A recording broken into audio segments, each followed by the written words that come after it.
Nissan's Nismo 370Z has been out for a few years already, but it only just went on sale in Canada. So looking to take advantage of a good situation, here we are at Toronto Motorsports Park, just an hour's drive north of Buffalo.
When we last drove a standard version of Nissan's Z car, the 370Z, we really loved it. We thought it had performance on par with a BMW Z4. The only problem with the car is, well, the interior is kind of chintzy for the level of performance that you're getting. With this Nismo version, Nissan basically just, says, forget about it. We're not even going to try on the interior. They actually strip it down some more. They decontent it a little bit and give you more of what you really want, which you can see right here. The Nismo Z has a long list of modifications from the factory car, and they're all functional parts, which is great. Even the aerodynamics are functional. On the side, first, you can see those great 19-inch raised wheels, and they're coated in some pretty serious rubber. They're 245s in the front and 285s in the rear. That'll really help you put the power on early when you're clipping off the apex. And inside those forged aluminum lightweight wheels are some pretty impressive brakes. It's actually the sport brake system that Nissan offers on the regular 370Z, and it really is impressive. On pretty brief lapping stints, 3 laps, 4 laps at a time, we experienced no brake fade, which is really great, especially on a track like this with some pretty long straights that'll really test those brakes.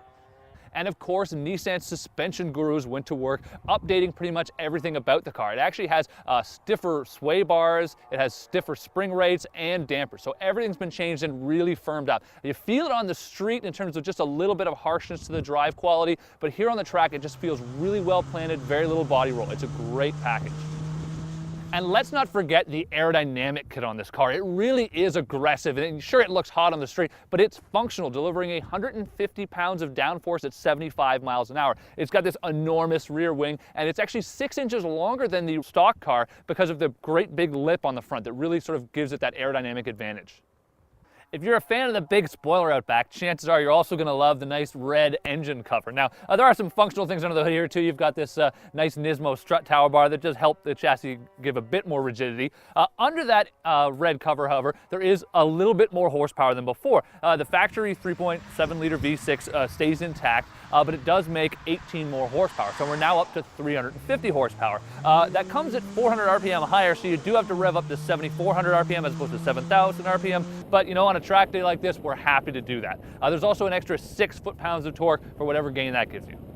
One of the things that really makes this car great is Nissan's Synchro Rev Match transmission. It's really just an incredible setup, and doing all the heel towing for you is great. I mean, a lot of purists would tell you that, that's not the way it's supposed to be, but the reality is, a lot of people don't come to the track all the time, and if you want to come just on the occasional, if you're the kind of guy that buys a car like this because it looks hot, but you really want to take it out and beat on it when you want to, well, this will let you do it, and you get to be a real pro. I mean, the heel towing on its own, it feels so good, it sounds awesome, and it really is always perfectly matched to what you want it to be doing. With the traction control off, you can really drive this car with the rear, and it's an absolute blast when you do it. I mean, it's great. The car still will detect some understeer and cut you out of that, which is a bit annoying because sometimes you feel like you're in control even when the car says you're not. We're surprised that the limiting factor on this car isn't really the brakes or tires, and that usually is true with any street car, no matter what the type. It really is the factor that needs that engine cooler, and if we can get that in this car, or an aftermarket version, it's definitely worth it. We wouldn't write the car off because of it. It's a shame it doesn't have it, but if you bought this car, go out and get yourself an aftermarket oil cooler if you're going to take it to the track. Nissan packages all this together for $40,830. Now, that's about $4,500 more than sort of a fully upgraded version of the Z. It is $10,000 more than a base model of the car. So it's a pretty big upgrade, but you really do get a lot of stuff. And as we've seen on the track, it's a pretty significant difference, especially even with some simple things like the wheels and tires, and of course, those big brakes. But if you do want the 370 Nismo Z, that's the Canadian spec model, you have to pay about $47,000 Canadian. The only problem we've discovered this car here on the racetrack is that lack of an oil cooler, which you could really use. Anybody who buys this car really should get one installed aftermarket, or Nissan really should start offering it up front. Even if they do tack on $500, $1,000, it'd be worth every penny. Apart from that, the Nismo 370Z is an impressive performance vehicle, and it's a bargain for the price.